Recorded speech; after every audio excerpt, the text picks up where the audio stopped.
ಇಲ್ಲಿ ನಮ್ಮ ರಾತ್ರಿ 10 ಗಂಟೆಗೆ ನಮ್ಮ ಲೇಬರ್ ಫೋನ್ ಮಾಡಿ ಹೇಳ್ದ, ಸರ್ ಇಲ್ಲ ಹಿಂಗೆ ಹೊಲ್ದಾಗ ತೊಡಿ ಮಟ್ಟ ನಿಂತ್ಬಿಟ್ಟು ಸರ್, ನೀರು ಹೆಂಗ್ ಮಾಡೋದು ಸರ್ ಅಂತ. ಆಯ್ತು ಬಿಡು, ಈಗ ಪ್ರಕೃತಿ ಮುಂದೆ ನಾವೇನು ಮಾಡ್ಕೊಳಕ್ಕಾಗಲ್ಲ, ನಿಂತವ್ರು ತುಂಬ್ಚೆಲ್ಲಕ್ಕಂತಾರ ಆಗಲ್ಲ ಪ್ರಕೃತಿ ಅದು ಏನು ಮಾಡೋಕ್ಕಾಗಲ್ಲ, ಅದು ಆಗಿದ್ದಾಗತ್ತೆ ಬಿಡು, ಏನು ಮಾಡೋಕ್ಕಲ್ಲ. ಮುಂಜಾನೆ ನನಗೆ ಹೇಳಂತಂದೆ. ಮತ್ತೆ ಮುಂಜಾನೆ ನಾನು 6 ಫೋನ್ ಮಾಡಿ ನೀರು ಅದಾವ ನೋಡಂದೆ. ಇಲ್ಲೆಲ್ಲ ಹೇಳಿ ಸರ್ ಒಂದೇ ನೀರು ನಿಂತಿಲ್ಲ ನೋಡ್ರಿ ಮೊಲ್ದಾಗ ಅಂತ. ಎಲ್ಲಿ ಹೊತ್ತು ನೀರು ನಾನು ಹೇಳಿದ್ದಲ್ಲ, ಇದಕ್ಕೆ ನೆನಪೈತಿಲ್ಲ ಅಂದೆ. ಭೂಮಿ ಜರಡಿ ಆಗತ್ತಪ್ಪ, ನಮ್ಮ ಹೊಲ್ದಾಗ ನೀರು ನಿಂದ್ರಲ್ಲ ಅಂತ. ಸುಳ್ಳಲ್ಲ ಸರ್, ಬರಗಾಲ ಬಿದ್ದಾಗ ನೋಡಿನ್ರಿ ಇದನ್ನ. ಬರಗಾಲ ಬಿದ್ದಾಗ ಸುತ್ತಾರದ ಎಲ್ಲರೂ ನೀರು ಹೋದ್ರೆ ನನ್ನ ನೀರು ಹೋಲಿಲ್ಲ, ಬೋರ್ ನೀರು ಹೋಲಿಲ್ಲ. ಮಳೆ ಜಾಸ್ತಿ ಆದ್ರೂ ಗಿಡಕ್ಕೆ ಎಫೆಕ್ಟ್ ಆಗಲಿಲ್ಲ. ಅದೇನು ಸಿಕ್ಕಾಪಟ್ಟೆ ಡಿಮಾಂಡ್ ಆಗಿಬಿಡ್ತು.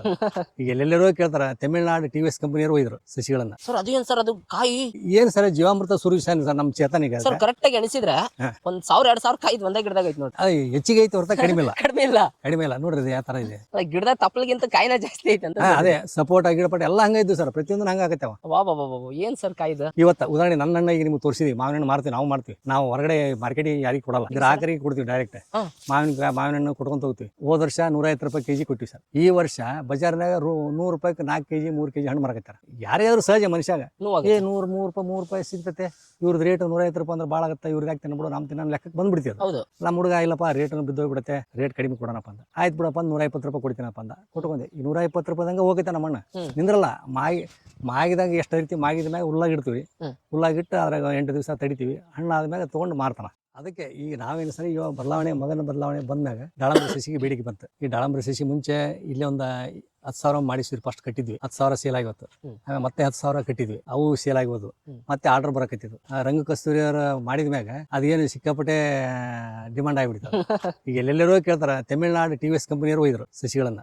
ನಮ್ಮ ಪ್ರಸನ್ನ ಮೂರ್ತಿ ಅಂತೇಳಿ ನಮ್ಮ ಕೋಆರ್ಡಿನೇಟರ್ ಅದ್ರಿ, ತುಮಕೂರವರು. ಅವರು ವಿಮಾನದಾಗ ಇದ್ರ ತೊಂಡ ಜಿಂದಾಲ್ ಫ್ಯಾಕ್ಟರಿ ತೋಣಗಲ್ಲಿಗೆ ಬಂದು, ಅಲ್ಲಿಂದ ಹೊಸಪೇಟೆ ಬಂದು ಅಲ್ಲೇ ಇದ್ದೀನಿ ಬರೀಲಿ ಅಂತಂದು ಮತ್ತೆ ಬಂದು ಎಲ್ಲ ಅಡ್ಡಾಡಿ ನೋಡಿದ್ರು ಸರ್. ಅಷ್ಟು ತೋಟ ನೋಡಿ ಭಾಳ ಖುಷಿ ಪಟ್ಟರು. ವೈಸ್ ಪ್ರೆಸಿಡೆಂಟ್ ಬೈದ್ರು. ಬಂದು ನೋಡಿಕೊಂಡು ಇಲ್ಲಿ ದಾಳಂಬ್ರಿ ಯಾವ ಥರ ಬರುತ್ತೆ ಏನಂತ. ಕನ್ಯಾಕುಮಾರಿಗಳು 400 acres ಲ್ಯಾಂಡ್ ಇದೆ ಅಂತ. ಅಲ್ಲಿ ಮಾಡಕ್ಕೆ ದಾಳಂಬ್ರಿ ಅವು ಒಂದಿಷ್ಟು ಮಿನಿಮಮ್ ಒಂದು 500 ಪ್ಲಾಂಟ್ಸ್ ತೊಗೊಂಡು ಹೋದ್ರು ಸರ್. ಅಂದ್ರೆ ಅವ್ರು ಟ್ರಯಲ್ ನೋಡ್ಕೊತಾರ್ರಿ. ನಮ್ಮಲ್ಲೇ ದಾಳಂಬ್ರಿ ಸಕ್ಸಸ್ ಆತಂದ್ರೆ ಮುಂದೆ 400 acres ನಾವು ಮಾಡಿದ್ರೆ ಪ್ಲಾಂಟ್ಸ್ ನೀವು ಕೊಡ್ಬೇಕು ಸರ್ ಅಂತಂದ್ರು. ಅದಕ್ಕೆ ಆಯ್ತು ಸರ್, ನೀವು ಟ್ರಯಲ್ ನೋಡ್ರಿ, ಯಾಕಂದ್ರೆ ಟ್ರಯಲ್ ನೋಡ್ಬೇಕು. ಯಾಕಂದ್ರೆ ಎಲ್ಲ ಏರಿಯಾದಾಗ ದಾಳಂಬ್ರಿ ಬರಲ್ಲ, ಮಳೆ ಜಾಸ್ತಿ ಏರಿಯಾದಾಗ ದಾಳಂಬ್ರಿ ಬರಲ್ಲ ಸರ್. ನನ್ನ ವೈಯಕ್ತಿಕ ಇದೆಲ್ಲ ದಾಳಂಬ್ರಿ ನಾನು ಪ್ರಯೋಗ ಮಾಡಿದ್ ನೋಡಿ ಲೆಕ್ಕಕ್ಕೆ ಇದು ಆಕ್ಚುಲಿ ಬರಗಾಲ ಬೆಳೆ ಸರ್. ಇದು ನನ್ನ ಪ್ರಯೋಗಗಳು ನೋಡಿದ ಮಳೆ ಜಾಸ್ತಿ ಆಯ್ತಂದ್ರ ಅದಕ್ಕೆ ಏನಾಗ್ಬಿಡುತ್ತೆ ಸರ್, ಅದು ಹೂವು ಬಿಡಲ್ಲ, ಫ್ಲವರ್ ಬರಲ್ಲ. ಈ ಸಲ ಭಾಳ ಮಂದಿ ಹೋದ ಸಲ ಮಳೆ ಜಾಸ್ತಿ ಆಗಿರೋದಕ್ಕೆ ದಾಳಂಬ್ರಿ ಭಾಳ ಮಂದಿ ಫೇಲ್ ಆಗ್ಯಾರ. ಹೂವು ಬರೋದಕ್ಕೆ ಸಖತ್ ಪ್ರಯತ್ನ ಮಾಡಿದ್ರೆ. ಇಲ್ಲೇ ನಮ್ಮ ಕನಿಗೆ ತಾವರಿಗೆರೆಯಲ್ಲಿ ಒಬ್ಬ ಹೇಳ್ದ ಮೊನ್ನೆ, ಸರ್ ಒಂದು 15 ದಿವಸದಾಗ 1.5 ಲಕ್ಷ ರೂಪಾಯಿ ಖರ್ಚು ಮಾಡಿ ಎಣ್ಣೆ ಹೊಡೆದಿನಿ ಸರ್, ಹೂನ ಬರೋದು ಸರ್. ನಿಮ್ದ್ರ ನೋಡಿ ಜಗ್ ಹೂ ಬರ್ತಲ್ರಿ, ಏನು ಮಾಡಲ್ಲ, ನೀವು ಬಿಡೋಲ್ಲ, ಖಾಲಿ ಬಿಡ್ತಿರಲ್ಲ ಅಂತಂದ. ನಾವು ನೋಡಪ್ಪ ಪ್ರಕೃತಿಗೆ ಬಿಟ್ಬಿಟ್ಟಿವಿ ಅದನ್ನ. ಈಗ ನಮ್ದು ನ್ಯಾಚುರಲ್ ಫಾರ್ಮಿಂಗ್ ಮಾಡಿದ್ರೆ ಒಂದು ಇದೈತ್ರಿ, ಮಳೆ ಭಾಳ ಆದ್ರೂ ನಮ್ಗೆ ಎಫೆಕ್ಟ್ ಆಗಲ್ಲ. ಏನಾಗುತ್ತಂದ್ರೆ ನಮ್ದು ಜೀವಾಮೃತ ಸುರೋದ್ರಿಂದ ಭೂಮಿ ಎಲ್ಲ ಏನಾಗ್ಬಿಡುತ್ತೆ ಅಂದ್ರೆ ಎರೆಹುಳುಗಳು ಭೂಮಿ 18 ಫುಟ್ಲ ಆಳಿಂದ ಒಳಗೆ ಮ್ಯಾಗ ಬರ್ತಾವೆ.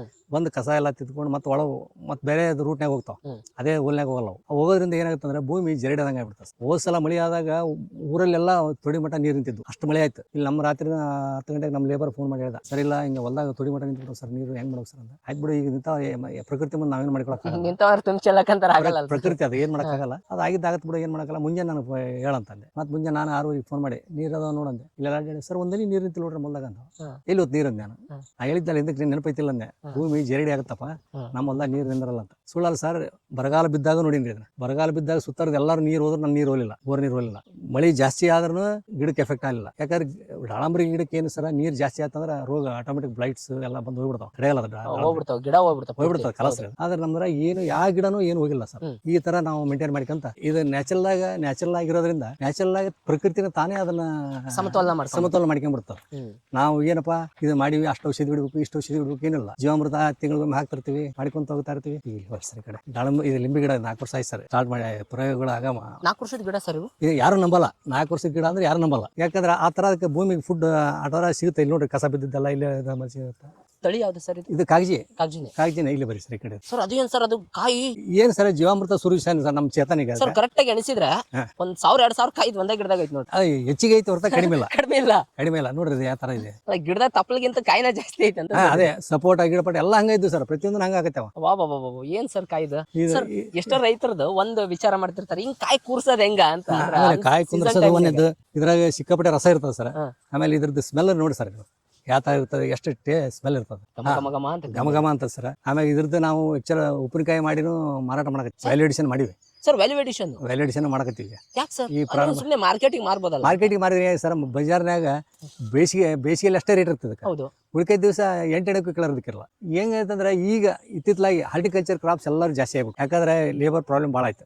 ಲೇಬರ್ ಪ್ರಾಬ್ಲಮ್ ಆದ್ಕೊಳ್ಳಿ ಎಲ್ಲರೂ ಬಿತ್ತದ ಮಾಡೋದು ಇದಾಗಲ್ಲ ಅಂತೇಳಿ ಎಲ್ಲರೂ ಹಾರ್ಟಿಕಲ್ಚರ್ಗೆ ಹೋಗ್ತಾರೆ. ಹಾರ್ಟಿಕಲ್ಚರ್ಗೆ ಹೋಗಿ ಇವತ್ತು ಉದಾಹರಣೆಗೆ ಮಾವಿಂದ ನಿಮ್ಗೆ ಇವತ್ತಿನ ಸಿಚುವೇಶನ್, ಇವತ್ತು ಮಾವು ಏನಾಗಿದೆ ಸರ್, ಜಪಾನ್ದವ್ರು ಬ್ಯಾನ್ ಮಾಡಿದ್ರು, ನೋಡಿ ಸರ್, ಚೈನಾದವ್ರು ಬ್ಯಾನ್ ಮಾಡಿದ್ರು, ಅಮೆರಿಕದವ್ರು ಬ್ಯಾನ್ ಮಾಡಿದ್ರು. ಯಾಕೆ ಬ್ಯಾನ್ ಮಾಡಿದ್ರು ಸರ್? ಸಿಕ್ಕಾಪಟ್ಟೆ ನಮ್ಮ ಕೆಮಿಕಲ್ಸ್ ಹೊಡೆಯೋದ್ರಿಂದ, ಕೆಮಿಕಲ್ಸ್ ಹಾಕೋದ್ರಿಂದ, ಕೆಮಿಕಲ್ಸ್ ಹೊಡೆದ್ರಿಂದ ಬ್ಯಾನ್ ಆಗಿಬಿಟ್ಟು. ಬ್ಯಾನ್ ಆಗಿದ್ದಕ್ಕೆ ಇವತ್ತು ನಿಮಗೂ ಬರ್ತೈತೆ, ವರ್ಷ ಮಾವಿನ ಕ್ರಾಪ್ ಜಾಸ್ತಿ ಹಾಕೊಂತ ಹೊಂಟಿವಿ, ಹಣ್ಣಿನ ಕ್ರಾಪ್ಗಳು ಎಲ್ಲ ಜಾಸ್ತಿ ಹಾಕೊಂತ ಹೋದು. ಆದ್ರೆ ಮಾರ್ಕೆಟಿಂಗ್ ನಮ್ಮ ದೇಶದ ಜನ ಎಷ್ಟು ತಿಂತಾರ ಲೆಕ್ಕ ಬೇರೆ. ಈಗ ಹೊರಗಡೆ ದೇಶಕ್ಕೂ ಎಕ್ಸ್ಪೋರ್ಟ್ ಆದ್ರೆ ನಾವು ಉದ್ಧಾರ ಆಗ್ತೀವಿ.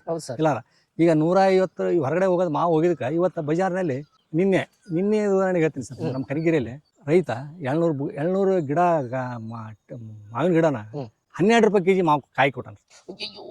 ಅವ್ರಿಗೆ ಏನು ವರ್ಕೌಟ್ ಆಗ ಸರ್ ರೈತಿಗೆ? ಸರ್ 12 ರೂಪಾಯಿ ಕೆಜಿ ಅಂದ್ರೆ ಎಂತ ನೋವಿನ ಸಂಗತಿ ಹೇಳಿ. ಒಂದು ವರ್ಷ ಎಲ್ಲ ಕಾದಿರ್ತಾನ, ಅವ್ನ ಪರಿಸ್ಥಿತಿ ಏನಾಗ್ಬಾರ್ದು, ಲಾಸ್ ಆಗ್ಲಾರ್ದ ಇರ್ತಾನ ಸರ್ ರೈತ ಪಕ್ಕ. ಈಗ ಉದ್ಯಮಿದಾರರು ಸಕ್ಸಸ್ ಆಕಾರ, ಅವ್ರು MRP ಹಾಕಂತ ರೇಟ್ ಮಾರ್ತಾರ. ಅವ್ರು ರೈತ ಏನ್ ಮಾಡ್ಬೇಕು ಸರ್ ಪರಿಸ್ಥಿತಿ? ಇವತ್ತು ಉದಾಹರಣೆ ನನ್ನ ಹಣ್ಣ ಈಗ ನಿಮ್ಗೆ ತೋರಿಸಿದ್ವಿ, ಮಾವಿನ ಹಣ್ಣು ಮಾರ್ತೀವಿ, ನಾವು ಹೊರಗಡೆ ಮಾರ್ಕೆಟಿಗೆ ಯಾರಿಗೆ ಕೊಡಲ್ಲ, ಸರ್ ನಿಮ್ ಏನು ಕೊಡಲ್ವಾ ನೀವು ಮಾರ್ಕೆಟ್? ಗ್ರಾಹಕರಿಗೆ ಕೊಡ್ತೀವಿ ಡೈರೆಕ್ಟ್. ಮಾವಿನ ಹಣ್ಣು ಕೊಡ್ಕೊಂತ ಹೋಗ್ತೀವಿ. ಹೋದ ವರ್ಷ 150 ರೂಪಾಯಿ ಕೆಜಿ ಕೊಟ್ಟಿವಿ ಸರ್ ಮಾವಿನ ಹಣ್ಣು. ಮನೆಗೆ ಬಂದಂತ ತೊಗೊಂಡೋದ್ರು. ಈ ವರ್ಷ ಬಜಾರ್ನಾಗ 100 ರೂಪಾಯಿಗೆ 4 ಕೆಜಿ 3 ಕೆಜಿ ಹಣ್ಣು ಮಾರಕತ್ತಾರ. ಯಾರ್ಯಾದ್ರು ಸಹಜ ಮನುಷ್ಯಾಗ 3 ರೂಪಾಯಿ ಸಿಗ್ತತೆ, ಇವ್ರದ್ದು ರೇಟ್ 150 ರೂಪಾಯಿ ಅಂದ್ರೆ ಭಾಳ ಆಗುತ್ತೆ, ಇವ್ರಿಗೆ ಆಗ್ತಾನೆ ಬಿಡು, ನಮ್ಮ ತಿನ್ನ ಲೆಕ್ಕಕ್ಕೆ ಬಂದ್ಬಿಡ್ತೀವಿ. ನಮ್ಮ ಹುಡುಗ ಇಲ್ಲಪ್ಪ ರೇಟ್ ಬಿದ್ದೋಗ್ಬಿಡುತ್ತೆ, ರೇಟ್ ಕಡಿಮೆ ಕೊಡೋಣಪ್ಪ ಅಂತ ಆಯ್ತು ಬಿಡಪ್ಪ 120 ರೂಪಾಯಿ ಕೊಡ್ತೀನಪ್ಪ ಅಂದ, ಕೊಟ್ಕೊಂಡೆ. ಈ 120 ರೂಪಾಯಿದಂಗೆ ಹೋಗೈತೆ ನಮ್ಮ ಹಣ್ಣು ನಿಂದ್ರಲ್ಲ. ಮಾಗಿದಾಗ ಎಷ್ಟು ಐತಿ, ಮಾಗಿದ ಮ್ಯಾಗ ಹುಲ್ಲಾಗಿಡ್ತೀವಿ, ಹುಲ್ಲಾಗಿಟ್ಟು ಅದ್ರಾಗ 8 ದಿವಸ ತಡಿತೀವಿ, ಹಣ್ಣು ಆದ್ಮೇಲೆ ತೊಗೊಂಡು ಮಾರ್ತಾನ. ಸರ್ ಏನ್ ಸರ್ ಇದು ಗಮ್ಮತ್ತೆ ಒಳಗಡೆ ಬಂದ ತಕ್ಷಣ? ಅಲ್ಲ ಅದೇ ಇದು ನ್ಯಾಚುರಲ್ ಫಾರ್ಮಿಂಗ್ ಇದು. ನಾವ್ ಏನ್ ಮಾಡ್ತೀವಿ ಸರ್, ಇದರಲ್ಲಿ ಮಾಗಿದ ಮ್ಯಾಗ ಕಾಯಿ ತಗೊಂಡ್ ಬಂದು ಕೆಳಗಡೆ ಹುಲ್ಲು ಹಾಕ್ತಿವಿ ಸರ್. ಹುಲ್ಲು ಹಾಕಿ ಅದ್ರ ಮೇಲೆ ಪೇಪರ್ ಹಾಕಿ ಆ ಪೇಪರ್ ಮ್ಯಾಗ ಕಾಯಿಗಳನ್ನ ಇಡ್ತೀವಿ ಸರ್. ಆಮೇಲೆ ಮ್ಯಾಗ ಅದ್ರ ಮ್ಯಾಗ ಪೇಪರ್ ಹಾಕಿ ಅದ್ರ ಮ್ಯಾಗ ಈಗ ಅಲ್ಲಿ ಐತಿ ನೋಡಿ ಸರ್. ಈಗ ಇದು ಇಟ್ಟಿದ್ದೀನಲ್ಲ ಸರ್, ಇದು ಕೇಸರ್ ವೆರೈಟಿ ರೀ.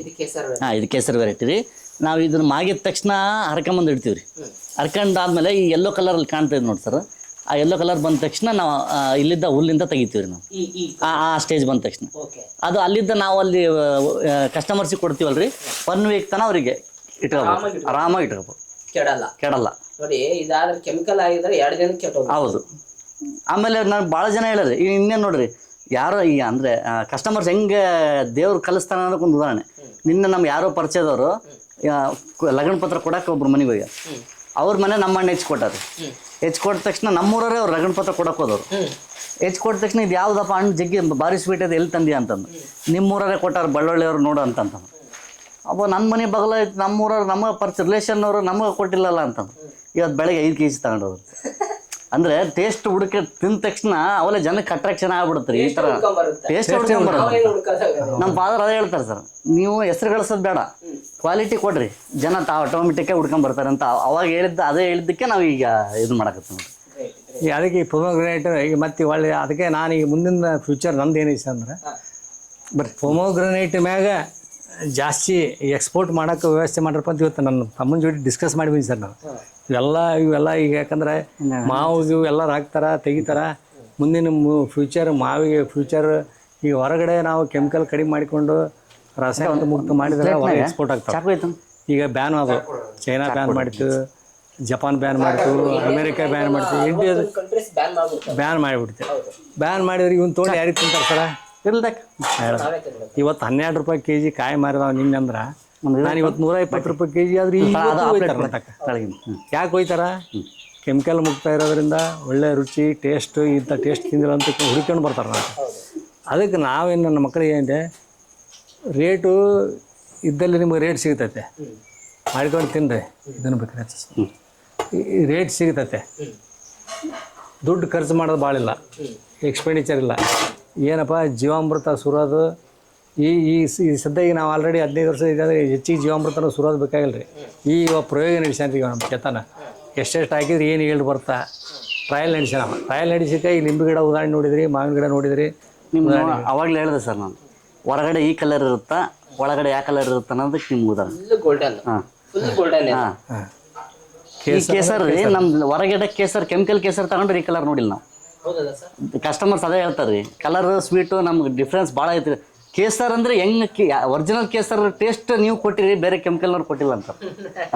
ಅಂದ್ರೆ ಅದ್ರದ್ದು ಮಹತ್ವ ಹೆಂಗದ ಅಂದ್ರೆ, ಈ ಜಂಬೂ ಕೇಸರ್ ಅಂತ ವೆರೈಟಿ ಐತೆ ಸರ್ ಅಲ್ಲಿ ಮನೆಗೆ ಐತೆ ತೋರಿಸ್ತೀನಿ ನಿಮ್ಗೆ ಒಂದಿಷ್ಟು ಗಿಡ ಅದಾವ ಅದು ರಿಲಯನ್ಸ್ ಕಂಪ್ನಿ ಸರ್ ಅದು ಮಾಲ್ಟಿಕಲ್ಚರ್ ಆಫೀಸರ್ಸ್ ಅವಾಗ ನಮಗೆಲ್ಲ ಮಾವಿನ ಗಿಡ ಹಚ್ಚಿಸಿದ್ರು ಸರ್ ಆಮೇಲೆ ಅದು ಬಾಂಬೆಗೆ ಹೋದಾಗ ರಿಲಯನ್ಸ್ ಕಂಪ್ನಿಯಾಗ ಹೋದಾಗ ಅಲ್ಲಿ ಆ ಇಂಪ್ರೂವ್ಮೆಂಟ್ ಮಾಡಿದ್ರು ಅವರು ಅಂಬಾನಿ ಮಾವಿನ ಸರ ಅದ್ರಾಗ ಬಿಜಾಪುರದಲ್ಲಿ ಬಿಜಾಳರಿಗೆ ತರ್ಸಕ್ಕೆ ಹೋಯ್ದ್ರಿ ರೀ ಅಲ್ಲಿ ನೋಡಿ ಫೋನ್ ಮಾಡಿದ್ರಿ ಸರ್ ದಯವಿಟ್ಟು ನನ್ನ ಫೋನ್ಪೇಗೆ ಅಮೌಂಟ್ ಹಾಕಿರಿ ನಿಮ್ಮೊಂದು 100 ಸಸಿ ತಂದು ಹಚ್ಚಿ ಬಿಡಂಬ್ರಿ ಇದ್ರಾಗ ಅಂದ ಯಾವ ಜಾಗ ಎಲ್ಲಿ ಸರ್ ಎಲ್ಲ ಹಚ್ಚಿಬಿಟ್ರಿ ಎಲ್ಲಿ ಜಾಗ ನನಗೆ ಹಚ್ಚಕ್ಕಂದೆ ಎಲ್ಲಿ ತೊಂಬರಿದೆ ಆ ಹಣ್ಣು ಇಷ್ಟು ಉದ್ದಾಗ ಸರ್ ಇಷ್ಟು ದಪ್ಪ ಆಗುತ್ತೆ ಭಾರಿ ಸ್ವೀಟ್ ಭಾರಿ ಟಾಪ್ ಕ್ವಾಲಿಟಿ ಅವು ಒಂದು ಸ್ವಲ್ಪ ಗಿಡ ಅದಾವೆ ಅಷ್ಟು ಅವು ಭಾಳ ಇಲ್ಲ ಅವು ಅದಕ್ಕೆ ಈ ಸಲ ನಾ ಏನು ಮಾಡೀನಿ ಸರ್ ಅಂದ್ರೆ ನಮ್ಮ ಮಗನಿಗೆ ತೋರಿಸಿದೆ ಯಾವ ಗಿಡ ಅದಾವಲ್ಲಪ್ಪ ಈಗ ನಾನು ಕನಿಗಿರಿಯಲ್ಲಿ ಹೊಲ್ದಾಗ ಒಂದಿಷ್ಟು ಮಾಡೀನಿ ಸರ್ 4 ವರ್ಷ ಸತತ ಪ್ರಯತ್ನ ಪಟ್ಟು ನಮ್ಮ ಪಾಳೆಕರ್ ಸಿಸ್ಟಮ್ನಾಗ ಜವಾರಿ ಗಿಡಗಳನ್ನು ಹುಡುಕಿ ಜವಾರಿ ಗಿಡದ ಮಾವಿನ ಹಣ್ಣು ತಂದು ಅವ್ನು ಗೊಟ್ಟ ಊರಿ ಬೀಜ ಊರಿ 3 ಬೀಜ ಊರಿ ಅವಕ್ಕೆ 1 ವರ್ಷ ಬಿಟ್ಟು ಆಮೇಲೆ ಅವು ಕಸಿ ಕಟ್ಸಿವಿ ಸರ್ ಈ ಸಲ ಕಸಿ ಕಟ್ಸಿ ಪ್ರಯೋಗ ಮಾಡಿದ್ರೆ ಅವು 120-30 ವರ್ಷಗಟ್ಟಲೆ ಬದುಕ್ತಾವ್ರ ಗಿಡ ಅಂದ್ರೆ ಈ ಸಸಿ ತಂದು ಹಚ್ಚಿರಿ ನನ್ನ ಕಣ್ಣಿದ್ರಿಗೆ ಬಿದ್ದೋಗ್ಬಿಟ್ಟು ಈಗ